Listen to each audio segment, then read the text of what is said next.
Sementara itu, saudara, sejumlah karyawan dari salah satu perusahaan swasta di Kota Kupang mengadu ke Dinas Tenaga Kerja dan Transmigrasi Kota Kupang akibat pemutusan hubungan kerja secara sepihak oleh perusahaan.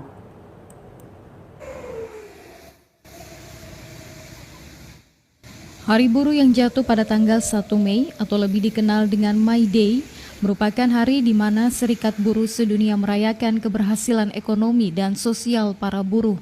Namun tidak demikian dengan nasib 7 orang buruh yang bekerja di salah satu perusahaan yang bergerak di bidang migas di Kota Kupang, yakni PT VG.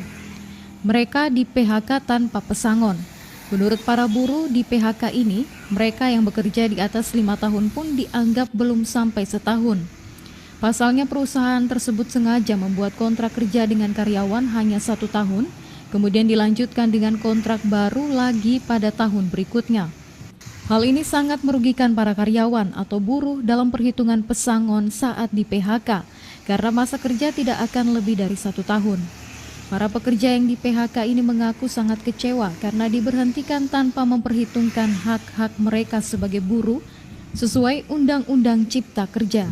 Kami menuntut di sini hak kami, kenapa tidak ada SP1, SP2, SP3, surat peringatan, dan langsung dipecat secara sepihak.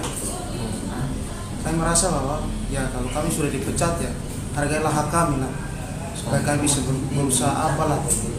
Jadi sini kami mau menuntut hak kami, kontrak sementara berjalan. Kenapa sampai kami bisa menerima hal seperti ini, sedangkan tidak ada SP1, SP2, dan SP3 juga. Kuasa hukum para korban PHK menjelaskan bahwa setelah pihaknya mempelajari surat pemutusan hubungan kerja yang diterima oleh kliennya dari PT Valentin Group, dia menilai PHK dilakukan secara sepihak dan sangat merugikan kliennya. Atas dasar tersebut, pihaknya telah menyampaikan laporan ke Dinas Tenaga Kerja dan Transmigrasi Kota Kupang tanggal 28 April 2022. Terkait pemecatan terhadap 7 orang ini, jadi ada hak-hak yang harus dibayarkan oleh perusahaan. Jadi yang pertama itu adalah ganti rugi. Itu sebagaimana yang diatur pada pasal 16 Undang-Undang pasal 62.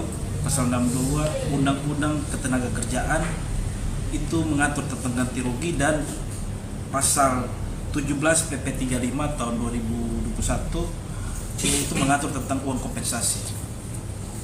Jadi itu saja. Sementara itu, manajer PT Valentin Group, Hendrik Sanjaya, saat dikonfirmasi melalui telepon selulernya tidak merespon. Dari Kota Kupang, Yongki Malelak, TVRI NTT.